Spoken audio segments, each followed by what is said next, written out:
Al-Quran telah mengabadikan iblis yang diusir dari surga karena enggan bersujud kepada Nabi Adam. Setelah diusir dan dilaknat, iblis kemudian berdoa kepada Allah dan memohon untuk dikembalikan ke surga.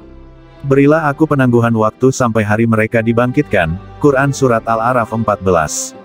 Ayat tersebut menjelaskan, bagaimana iblis meminta kepada Allah agar diberikan umur panjang.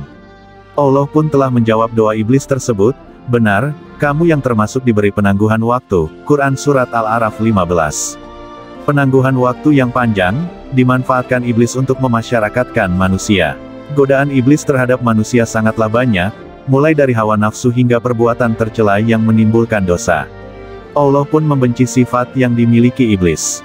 Akan tetapi ada 10 doa iblis yang dikabulkan, sebagaimana ada dalam Al-Quran, aku meminta agar Allah membiarkanku berbagi alam harta dan anak manusia, Allah mengizinkan. Berbagilah dengan manusia dalam harta dan anak.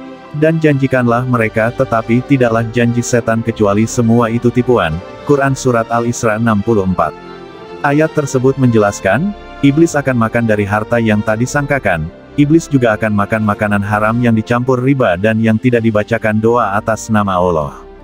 Doa iblis yang kedua, aku minta, Allah membiarkanku bersama orang-orang berhubungan, bersetubuh, dengan istrinya tanpa berlindung kepada Allah. Setan akan ikut bersamanya dan anak yang dilahirkan akan sangat patuh kepada setan. Doa ketiga, aku minta agar aku bisa ikut dengan orang yang menaiki kendaraan yang berjalan tidak untuk tujuan halal. Doa keempat, iblis meminta kamar mandi menjadi rumahnya. Aku meminta agar Allah menjadikan kamar mandi sebagai rumahku. Doa kelima, iblis meminta pasar menjadi masjidnya, aku meminta agar Allah menjadikan pasar sebagai masjidku. Doa keenam, aku minta agar Allah menjadikan syair dari penyair sebagai Quranku. Doa ketujuh, iblis meminta agar seorang pemabuk menjadi temannya, aku minta agar Allah menjadikan pemabuk sebagai teman tidurku. Adapun doa kedelapan, iblis meminta agar memberikan saudara. Aku meminta agar Allah memberikanku saudara, yaitu orang yang membelanjakan hartanya untuk maksiat. Allah berfirman, orang yang boros adalah saudara-saudara setan. Quran Surat Al-Isra 27. Doa iblis ke-9, aku minta agar Allah membuatku bisa melihat manusia, sementara mereka tidak bisa melihatku. Dengan seizin Allah hanya sebagian saja yang bisa melihatku.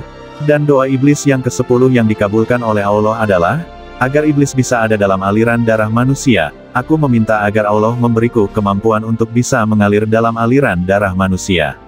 Allah menjawab, silahkan, dan aku bangga dengan kemampuan tersebut hingga hari kiamat, sebagai besar manusia bersamaku di hari kiamat. Dari Ibnu Abbas, iblis berkata, wahai Muhammad, aku tidak bisa menyesatkan orang, aku hanya bisa membisikkan dan menggoda. Jika aku bisa menyesatkan mereka, maka tidak akan tersisa seorang pun. Sebagaimana dirimu, kamu tidak dapat memberikan hidayah sedikitpun. Engkau hanya rasul yang menyampaikan amanah. Jika kau bisa memberikan hidayah maka tak ada seorang pun yang kafir di muka bumi ini.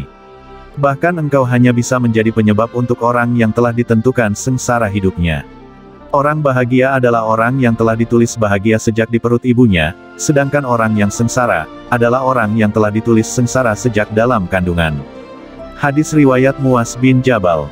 Rasulullah kemudian membacakan sebuah ayat Al-Quran, mereka akan terus berselisih kecuali orang yang dirahmati Tuhanmu. Quran Surat Hud 118-119. Maha suci Allah atas segala firman-Nya. Semoga kita tidak termasuk dalam golongan orang-orang yang mengikuti jejak iblis yang terkutuk.